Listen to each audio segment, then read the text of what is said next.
Esta semana pasada un buen amigo mío me envió una foto en WhatsApp y la foto era de un amigo de nuestra infancia que estaba poniendo en Facebook una crítica hacia la Biblia. Ahora él desde hace mucho tiempo ha dejado la iglesia, pero me preguntó, oye, ¿qué piensas sobre esto? Y le dije, por un lado me entristece, ¿verdad? Ver a un amigo de la infancia publicando algo así. Por el otro lado, son preguntas legítimas las que está haciendo. No son preguntas difíciles, en mi opinión, pero para muchos creyentes a lo mejor sí lo lean y digan, oye, ¿y qué hago con esto? ¿Qué hago con este versículo? ¿Qué hago con esta otra cosa? Y cada vez más somos bombardeados hasta cierto punto por ataques a la palabra de Dios. Algunos de ellos, la gran mayoría de ellos, son cosas muy antiguas, es decir, no es nada nuevo. Quizás la primera vez que uno lo escucha y por eso te sacudes, pero cuando estudias la historia de la iglesia te das cuenta que muchas de estas preguntas se hicieron y se solucionaron en el siglo II, o sea, hace mucho tiempo. Pero en el cristianismo evangélico contemporáneo hay poca educación bíblica. Hay tanta poca exposición a la palabra de Dios que fácilmente una persona se puede ver sacudida. Y hoy quisiera hablar de la evidencia interna de que la Biblia es la palabra de Dios. Cuando hablamos de la veracidad de las Escrituras, hay dos tipos de maneras de hablar sobre la veracidad de las Escrituras: evidencia externa e evidencia interna. La evidencia externa es cuando hablamos, por ejemplo, de que la Biblia es lógicamente consistente, es filosóficamente fuerte, etcétera, etcétera. Todas estas cosas son evidencias externas, pero cuando hablamos de evidencia interna, hablamos de qué es lo que la Biblia dice sobre sí misma. Y el próximo mes vamos a empezar una clase de apologética en la iglesia y vamos a estar hablando de mucha evidencia externa. Pero hoy vamos a hablar de evidencia interna. Es decir, ¿qué dice la Biblia sobre sí misma si efectivamente es la palabra de Dios? Y lo vamos a ver desde una perspectiva muy específica. Es, ¿qué dice el Padre, qué dice el Hijo y qué dice el Espíritu sobre la Biblia? Eso es lo que vamos a ver. Por eso subtitulé este mensaje, ¿cuál es la evidencia trinitaria de que la Biblia es la palabra de Dios? ¿Qué dice la Trinidad sobre la Biblia? Así es que eso es lo que vamos a ver, y vamos a comenzar hablando sobre cuál es el testimonio de Dios el Padre sobre las Escrituras. Bueno, vamos al Salmo 19, por favor. Salmo 19, vamos ahí. Queridos hermanos, Dios se ha revelado de dos maneras principalmente. Una le llamamos la revelación especial, que es la Biblia. Esa es la revelación especial de Dios. Y a lo otro le llamamos la revelación general de Dios, que es la naturaleza, la historia. Todo eso que está externo a las Escrituras es la revelación general, y la revelación específica es las Escrituras. Y miren cómo aquí tenemos una mezcla de lo que la revelación especial, la Biblia, nos dice de la revelación general, la naturaleza. Dice Salmo 19:1, los cielos cuentan la gloria de Dios y el firmamento anuncia la obra de sus manos. Los cielos están contando que Dios es glorioso, que Dios es grande. Y cada vez más nos enteramos de lo grande que es el universo en el que vivimos. Hace no mucho tiempo la NASA publicó una fotografía de alta definición, una de las fotografías de más alta definición que se han tomado sobre el cielo. Y me acuerdo cuando el decano de la Escuela de Teología en donde enseño publicó esa página en sus redes sociales, y se veía una multitud de puntos luminosos, pero muchísimos. Y decía ahí, hermanos, estos no son planetas, estos son galaxias. Dices tú, no puede ser. Y luego esta fotografía se iba haciendo cada vez más grande y más grande y más grande, y te das cuenta que representaba un puntito en el espacio. O sea, se hacía tan grande hasta que se veía la tierra y los cielos, y decía, este es un zoom de este pedacito del cielo. Miles de galaxias, no planetas, galaxias. Entonces, el universo es enorme. Los cielos cuentan la gloria de Dios y el firmamento anuncia la obra de sus manos. Lo que vemos, la naturaleza, anuncia la obra de sus manos, anuncia a un Dios que es creativo. Y muchas veces cuando yo veo un animalito o vas al zoológico y puedes ver un elefante que es un animal increíble, impresionante, y después ves una jirafa y luego ves un león, dices, ¿a quién se le pudo haber ocurrido algo así? Tan hermoso, tan creativo, y eso nos cuenta de la gloria de Dios, y eso no es ni siquiera rascar la superficie, ¿verdad? Cuando vemos que hay miles de especies de insectos solamente, y la flora y la fauna es absolutamente impresionante. Vamos a Romanos 1:20. En Romanos 1:20 el apóstol Pablo está meditando sobre esto, sobre lo que la naturaleza nos dice de quién es Dios y de qué es la Biblia. Romanos 1:20. Aquí está diciendo el apóstol Pablo, dice, porque las cosas invisibles de Él, es decir, de Dios, su eterno poder y deidad, se hacen claramente visibles desde la creación del mundo, siendo entendidas por medio de las cosas hechas, de modo que no tienen excusa. Dice, nadie tiene excusa, porque Dios se ha dejado testimonio. Entonces, la revelación general, estamos hablando de la naturaleza, estamos hablando de la ciencia, estamos hablando de la historia que nos apunta a Dios. Pero también Dios habla en la Biblia de manera especial. En la Reina Valera 60, que es la versión que estoy usando, la expresión dijo Dios o Dios dijo aparece por lo menos 39 veces. Y eso sin contar expresiones como habló Dios o partes donde Dios habla sin que diga esta frase específica. En todo el Antiguo Testamento Dios está hablando de manera inequívoca. Habla al crear el universo, habla al crear las leyes, habla con personas. De hecho, una de las cosas que llaman la atención sobre Dios, y sobre todo en el Antiguo Testamento, es cuánto Dios habla. Y no solamente habla, sino que pide que sus palabras queden codificadas. Vamos a Éxodo 34, por favor. Éxodo 34,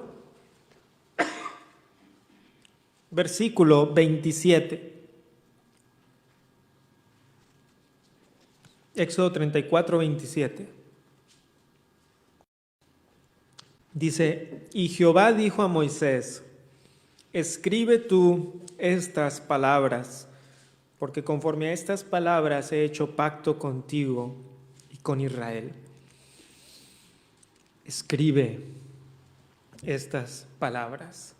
Semana pasada he estado meditando en Génesis capítulo 1, capítulo 2 y capítulo 3 para lo que estoy escribiendo, y me llama mucho la atención la conversación que tiene Dios con Adán y con Eva, y sobre todo ahí en Génesis capítulo 3 cuando caen en pecado y que Dios viene y les habla, ¿dónde estás? Y entonces Adán y Eva se esconden y tienen una conversación. No, es que me escondí porque tuve miedo, porque estábamos desnudos. ¿Quién te dijo que estabas desnudo? ¿Has comido del árbol de la ciencia del bien y del mal que te dije que no comieras? Y luego empiezan ahí, bueno, es que fue mi esposa la que me dio de comer el fruto, y la esposa que dice, no, fue la serpiente. La única que no se excusa es la serpiente, es la que se queda callada, como dice, bueno, sí fui yo. Y luego empieza la maldición, primero sobre la serpiente. Entonces Dios habla, no tienen que ir ahí, les voy a leer Isaías 38, dice, ve pues ahora, y escribe esta visión en una tabla delante de ellos y regístrala en un libro para que quede hasta el día postrero, eternamente y para siempre. Dios está diciendo, escríbelo, Isaías, que quede registrado. Y Dios ha dejado testimonio de que Él ha inspirado las Escrituras. El apóstol Pablo escribió quizá el pasaje clásico de la inspiración de las Escrituras en 2 de Timoteo 3:16, donde dice que toda la Escritura es inspirada o soplada o exhalada por Dios.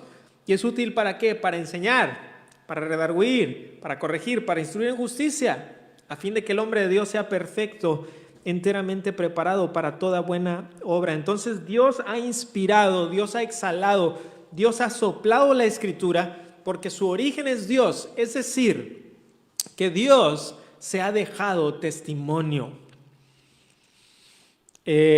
Algunos se preguntan, pero ¿cómo es que si Dios es tan grande y tan trascendente y tan omnipotente, decidiera escribir algo como un libro? Y esa es precisamente la cuestión, ¿no? Que ese Dios que es tan grande, que es tan omnipotente, que Él de su propia prerrogativa dice, voy a comunicarme con mi criatura, voy a comunicarme con aquellos que he creado a mi imagen. Y si Dios efectivamente nos ha creado a su imagen, como nosotros creemos, es de esperarse que nos dejara testimonio de su palabra. Sería muy extraño que Dios nos creara a su imagen y dijera, pues que les vaya bien y a ver cómo le hacen. Sino que Dios dice, te voy a crear a mi imagen y semejanza, pero también te voy a dar las herramientas para que me conozcas, para que puedas tener una relación conmigo. Una de las críticas al Dios de la Biblia es que no habla. Y esta crítica a simple vista pudiera tener mérito. Algunos pudieran decir, bueno, pues es que no lo he escuchado, nunca me ha dicho nada, nunca me ha hablado al oído. ¿Cómo suena su voz? ¿Cuál es el timbre de su voz? Hiram Barr, que es un erudito que estudió bajo Francis Schaeffer, que fue un filósofo cristiano, escribió lo siguiente en la introducción a un libro que se llama Dios existe y no guarda silencio. Y así escribió, dice, Dios verdaderamente existe y nos ha hablado en la Biblia acerca de sí mismo, acerca de nosotros y acerca de nuestro mundo. Dios ha revelado lo que nunca podíamos descubrir por nuestras preguntas y búsquedas. Las preguntas existenciales como ¿quién soy? ¿De dónde venimos? ¿A dónde vamos? ¿Existe el bien y el mal?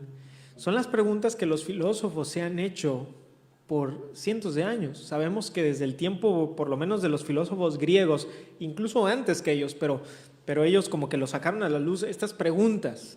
¿Quién soy? ¿De dónde venimos? ¿Quiénes somos? ¿A dónde vamos? ¿Existe el bien y el mal?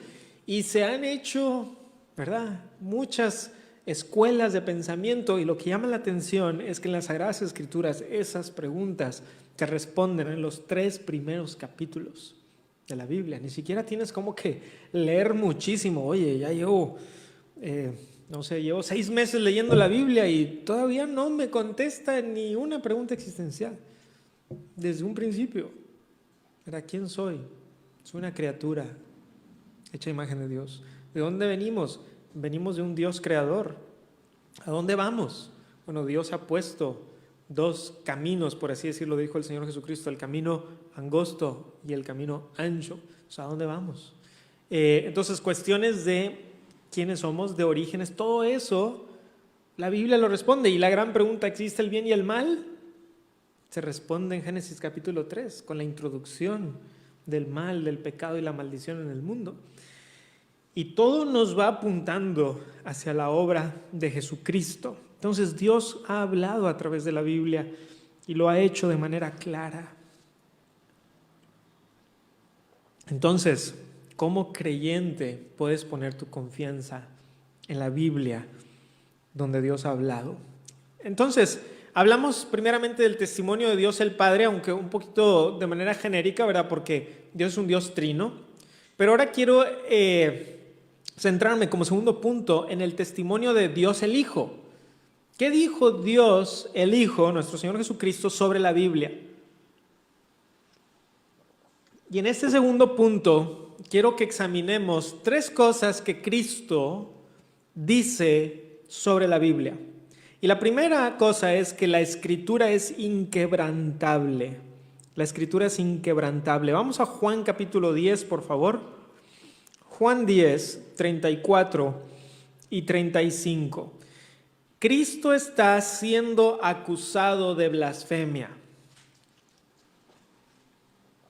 Y lo que hace Jesús es defenderse citando el Antiguo Testamento como autoritativo. Juan 10, 34 y 35. Jesús les respondió: ¿no está escrito en vuestra ley? Yo dije, dioses sois. Si llamó dioses a aquellos a quienes vino la palabra de Dios, y luego, ¿qué dice ahí? Y la Escritura no puede ser quebrantada.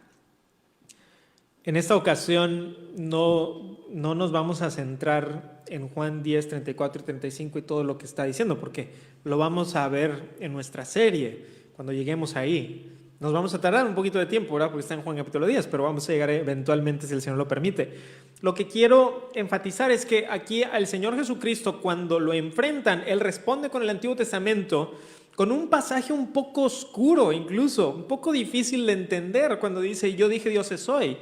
Y aquí muy probablemente está usando la palabra hebrea Elohim en el plural para referirse dioses sois a aquellos que están representando a Dios. Son representantes de Dios, no está diciendo que son dioses en el concepto griego de los dioses, ¿verdad? Sino son representantes. Y el Señor Jesucristo va a tomar ese pasaje para decir, cuánto más yo, que verdaderamente soy Dios el Hijo, puedo decir, Hijo de Dios soy. Eso es lo que va a decir después. Pero el paréntesis nos llama la atención, y la Escritura no puede ser quebrantada. Esto nos habla de que Jesús tenía tal seguridad en las Escrituras que se va a un pasaje un poco oscuro, un poco difícil de entender incluso, pero Él usa eso para defender algo tan importante como su deidad. El hecho de que Él es el Hijo de Dios.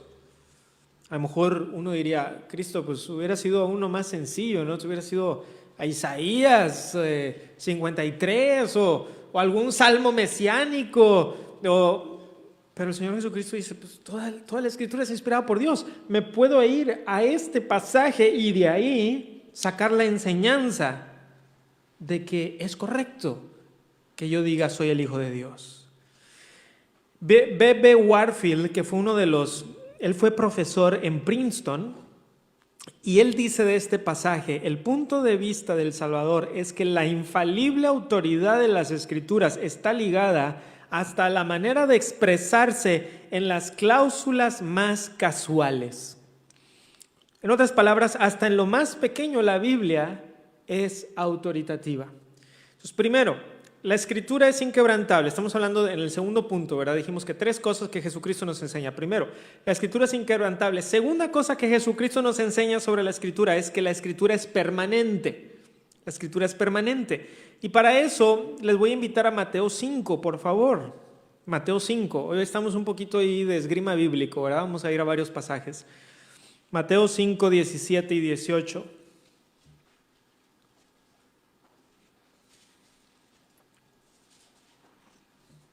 Mateo 5, 17 y 18. Dice así, no penséis que he venido para abrogar la ley o los profetas. No he venido para abrogar, sino para cumplir. Porque de cierto os digo que hasta que pasen el cielo y la tierra, ni una jota, ni una tilde pasará de la ley, hasta que todo se haya cumplido. La jota, a veces no sabemos a qué se refiere, porque para nosotros la jota es una letra de nuestro alfabeto. Pero la J se refiere a una letra del alfabeto hebreo, que es la Yod, la Yod. Y en el alfabeto hebreo, las letras casi todas tienen el mismo tamaño, porque a diferencia del español, que tenemos mayúsculas y minúsculas, Así no es en el hebreo. El hebreo son como si fueran símbolos casi. Y todas las letras del alfabeto hebreo, prácticamente todas tienen la misma altura, es decir, están igual, la misma altura. Pero la yod característicamente es muy pequeña. De hecho, es un poquito más pequeña que la mitad de una letra. Entonces, si la letra normal estuviera de este tamaño, la yod más o menos es de este tamaño. Y la yod es una marquita casi como si fuera una especie de acento ondulado. Y esa es la yod, es la letra más pequeña en el alfabeto hebreo.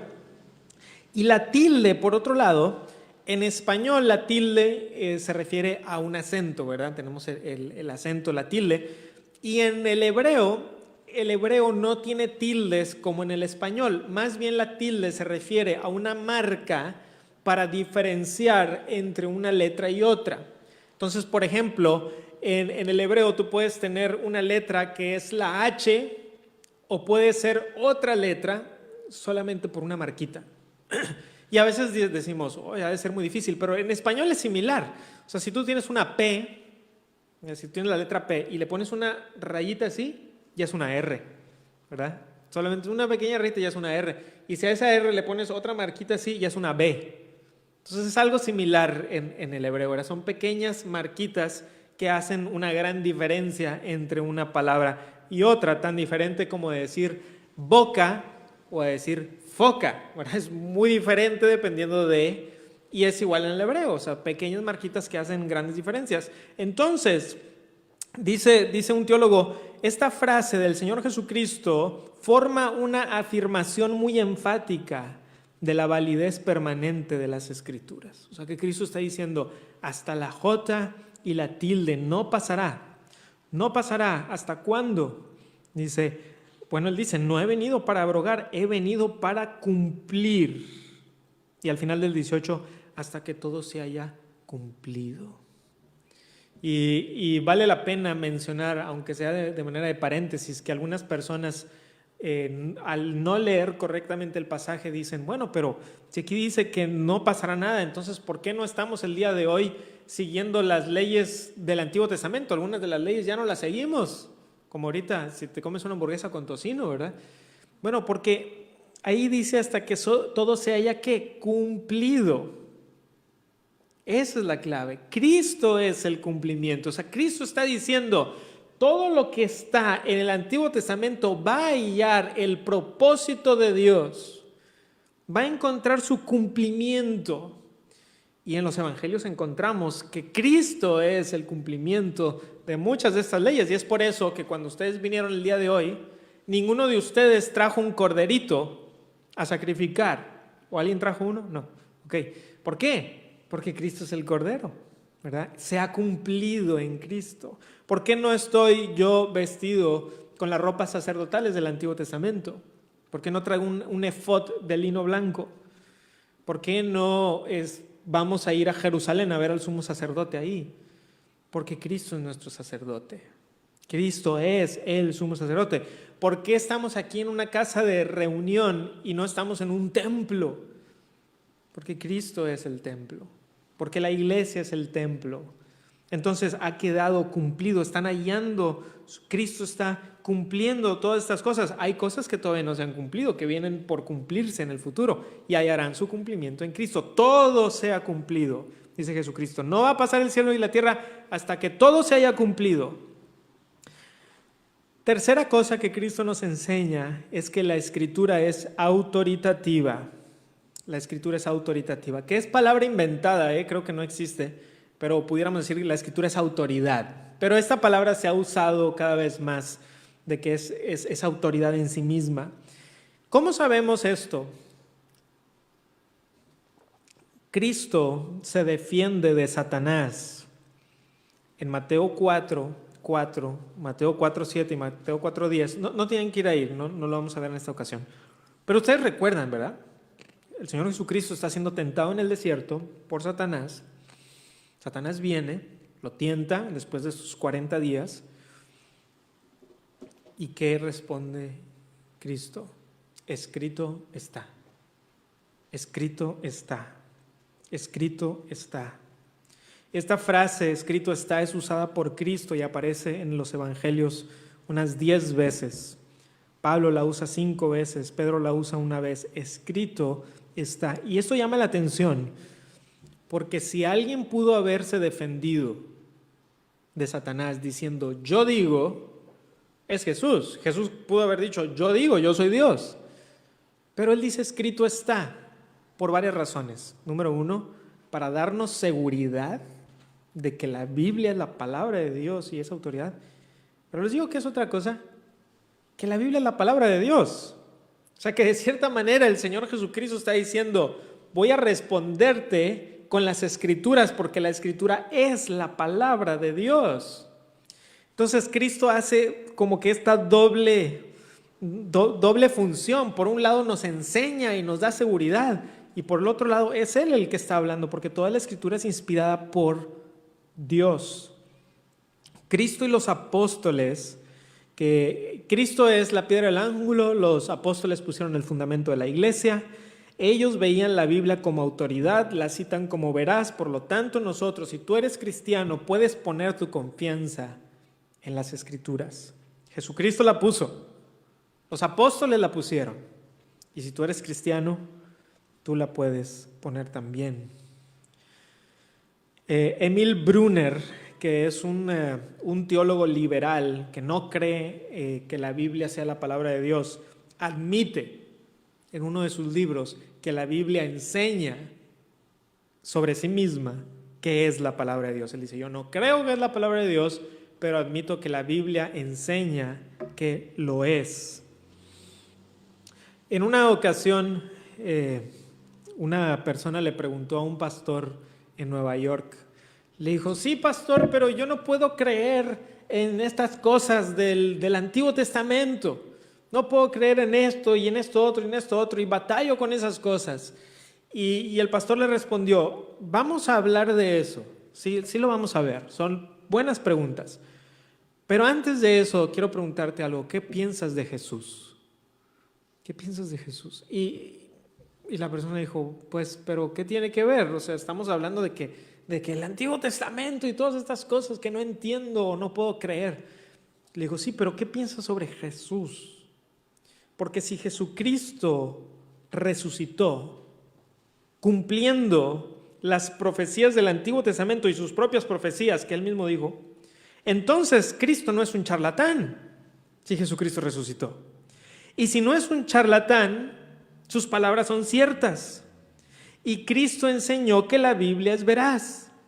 Por lo tanto, si Cristo resucitó, si empezamos por ahí, podemos confiar en todo lo demás. ¿Por qué? Porque Cristo es el que afirmó la veracidad de las Escrituras. Entonces hay un aspecto muy cristocéntrico de esto. Si Cristo es quien dijo ser. Por eso dijo el profesor Lewis que con Cristo había un trilema llamado, ¿verdad? Que o Cristo fue un loco, ¿verdad? Y creía que era el Hijo de Dios, pero no lo era. O a lo mejor Cristo no era un loco, sino era un mentiroso y decía ser el Hijo de Dios a sabiendas que no lo era. O es el Hijo de Dios. Y si es el Hijo de Dios, entonces vale la pena que lo escuches. Y Él dice, la palabra de Dios es verdad. Y como dijo allá en Juan 17, santifícalos en tu verdad. Tu palabra es verdad. Tercero, vamos a ver, hermanos, el testimonio del Espíritu sobre las Escrituras. Y para eso vamos a ir a 2 de Pedro capítulo 1. 2 de Pedro capítulo 1.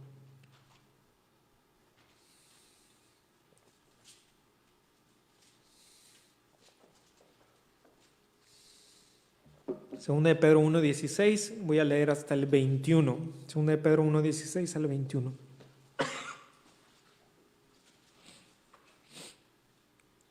Porque no os hemos dado a conocer el poder y la venida de nuestro Señor Jesucristo, siguiendo fábulas artificiosas, sino como habiendo visto con nuestros propios ojos su majestad. Pues cuando Él recibió de Dios Padre honra y gloria, le fue enviada desde la magnífica gloria una voz que decía, este es mi Hijo amado, en el cual tengo complacencia.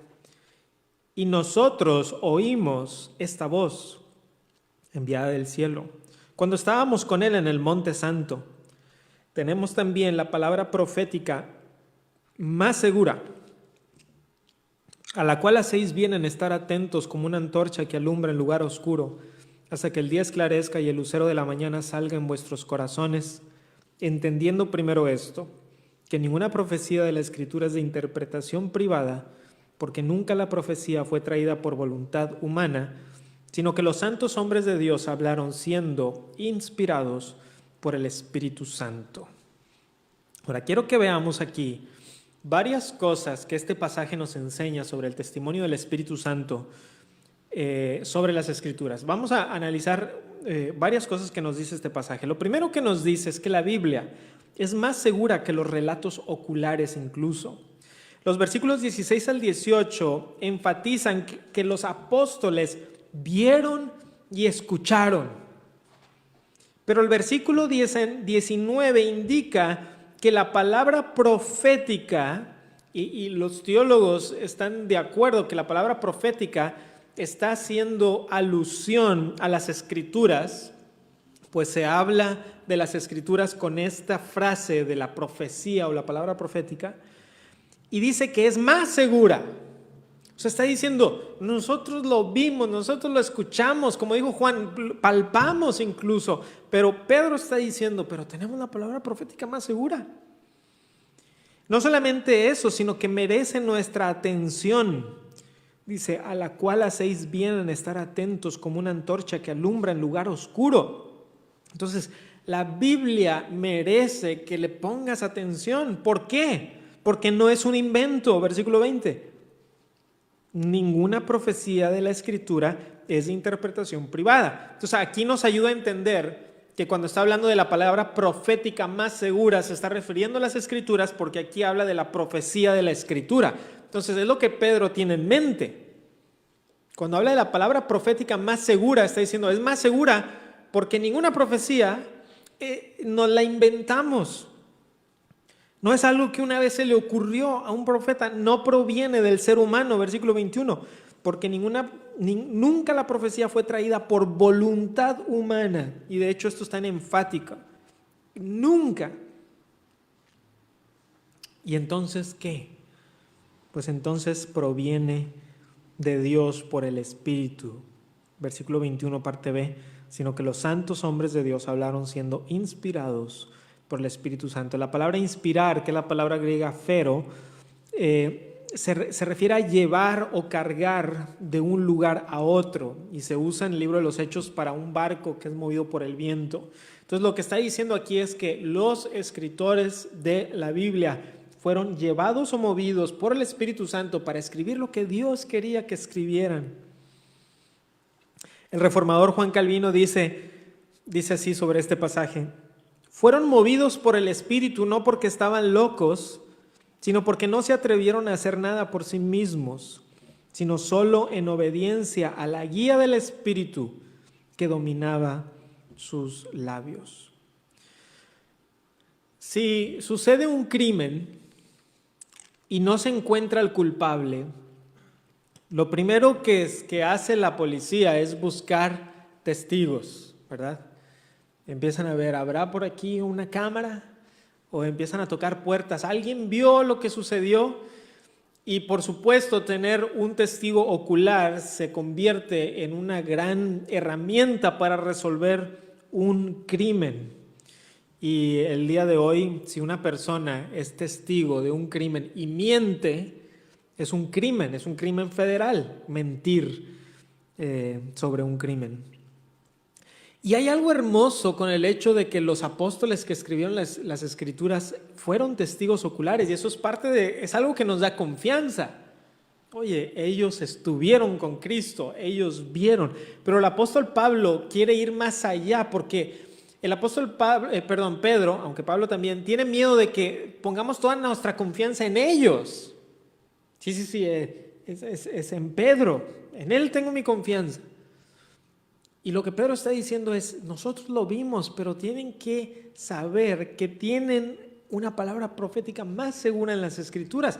De manera que Pedro ahorita no está aquí en la tierra, él murió, pero seguimos teniendo la palabra profética más segura. Así que podemos confiar en la Biblia porque merece nuestra confianza. Cuando me tocó hablar con un joven mormón en un avión, recuerdo que él me decía mucho sobre la autoridad y decía, es que la autoridad está sobre José Smith. Era lo que me decía, la autoridad está sobre José Smith. La autoridad subió cuando los apóstoles murieron y estuvo desaparecida, y cuando José Smith vivió, bajó la autoridad de Dios sobre él, y todo lo que José Smith diga y dijo y escribió, eso es, la autoridad está en José Smith. Y entonces le llevé algunos pasajes en donde ni aún Pedro mismo dice, la autoridad está sobre mí. O sea, Pedro dice, la palabra profética, a eso quiero apuntar. Ellos están apuntando hacia Dios. Y la evidencia interna de la veracidad de las Escrituras es sin equivocación. Tenemos el testimonio de Dios mismo. Y quiero, para terminar, leerles dos artículos muy cortitos. No me refiero a un artículo largo, sino una oración. El artículo primero y el artículo cuarto de la Confesión Bautista de Londres de 1689 sobre la Escritura. Y dice así el artículo 1, las Sagradas Escrituras constituyen la única regla suficiente, segura e infalible de todo conocimiento, fe y obediencia salvadora.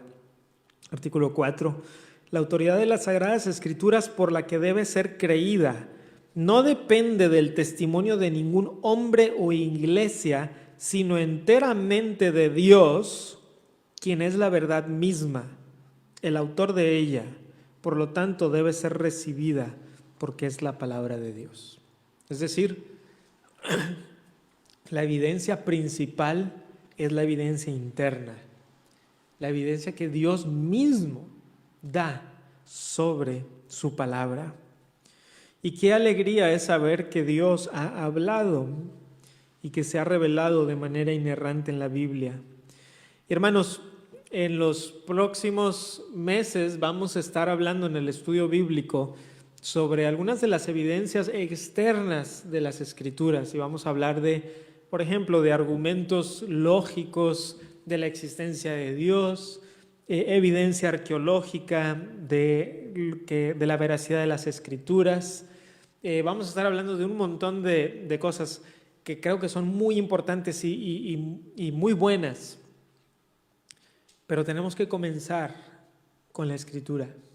Porque si la Biblia efectivamente es la palabra de Dios, entonces en sí misma tiene poder para convencer. En sí misma tiene poder para convertir y para llegar hasta lo más profundo de su ser. Ya hace algunos años, termino con esto, precisamente en una clase de apologética o de defensa de la fe, le dije a algunos de mis estudiantes, ¿quiénes de ustedes vinieron a Cristo por una evidencia irrefutable de la existencia de Dios? Y nadie levantó la mano. No, hay gente que sí, no estoy diciendo que nadie, pero en el caso de mi clase, nadie levantó la mano. No fue esa la razón. Le dije, ¿quiénes de ustedes vinieron a Cristo cuando escucharon la predicación de la palabra y el Espíritu les redarguyó y vinieron a fe? Y esa era la experiencia de la gran mayoría. Fue entonces que empezaron a entender. Anselmo de Canterbury decía, creo para entender. Dios nos otorga la fe y por medio de ella empezamos a ver mucho del panorama, pero es necesario que el que se acerca a Dios, como dice el autor de Hebreos, crea que le hay y que es galardonador de los que le buscan.